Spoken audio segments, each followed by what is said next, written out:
हम चलते हैं अब बंगाल की तरफ, बिहार से निकलकर, जहां पर हमने देखा कि रामनवमी के जुलूस पर पथराव किया जाता है। हालांकि ये पहले ही कहा जा रहा था कि जब रामनवमी के जुलूस की बात आती है तो कोर्ट का दरवाजा खटखटाना पड़ता है। भारतीय जनता पार्टी ये कहती है, प्रधानमंत्री नरेंद्र मोदी भी संगीता ये कह चुके हैं कि ईद के लिए तो 2 दिन की छुट्टी होती है, लेकिन रामनवमी के लिए कोर्ट का दरवाजा खटखटाना पड़ता है। और यहां पर अब जब जुलूस निकलता है उस पर पथराव होता है, जिसकी जांच एनआईए से कराने की अब मांग की जाने लगी है बीजेपी की तरफ से।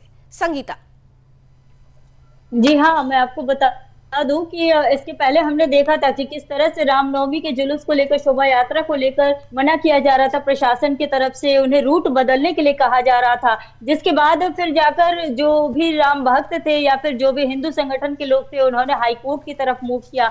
हाईकोर्ट से फिर उन्हें परमिशन मिला, जिसके बाद वो जुलूस निकालते हैं शोभा यात्रा में। सिर्फ कल हमने सुना भी था कहते हुए, जो भी शोभा यात्रा में शामिल हुए थे उनका कहना था कि हमें तो 200-250 लोग बोले गए थे निकालने के लिए, लेकिन आप देखिए कि किस तरह से कई लोग जो घरों से निकलकर हमारे शोभा यात्रा में शामिल हो रहे हैं। ये राम भक्ति है जिस वजह से सभी कोई आ रहे हैं। और आप देखिए कि इसी पिछले दिनों हमने देखा था कि किस तरह से पूरा देश राममय हुआ था, और कल भी पूरा देश जो कि राममय था, पूरे देश में एक रामनवमी के अवसर पर शोभा यात्रा निकाली गई थी। वहीं आप देखिए कि पश्चिम बंगाल एक बार फिर से बम धमाकों से गूंज उठा, एक बार फिर से पत्थरबाजी होती है। जो पत्थरबाजी हम कभी जम्मू कश्मीर में देखते थे, वही पत्थरबाजी अभी फिर से हम पश्चिम बंगाल में देख रहे थे। अब देखिए कि किस तरह से जो पत्थरबाजी हुई, इसमें कई लोग घायल हुए हैं। बीजेपी शुभेंदु अधिकारी ने गवर्नर को चिट्ठी लिखी है।